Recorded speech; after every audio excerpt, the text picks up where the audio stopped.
علامہ اقبال کی زندگی کی آخری رات ان کے کندھوں میں شدید درد تھا۔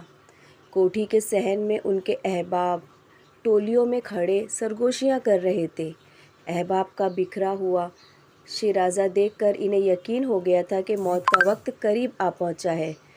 ڈاکٹر عبدالقیوم اور میاں محمد شفیع نے خواب آور دوا دینے کی کوشش کی تاکہ نیند آ جائے اور روح اور جسم کے تعلق کے ٹوٹنے کا احساس نہ ہو، مگر انہوں نے انکار کر دیا۔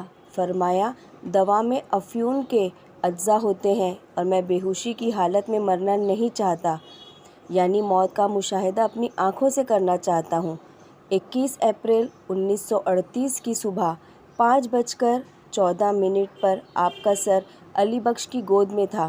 آپ نے فرمایا، دل میں شدید درد ہے، پھر اسی پر اللہ کہا اور روح پرواز کر گئی۔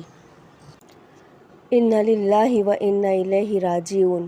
موت کو سمجھے ہے غافل اختتام زندگی، موت کو سمجھے ہے غافل اختتام زندگی، ہے یہ شام زندگی صبح دوام زندگی۔ اللہ حافظ۔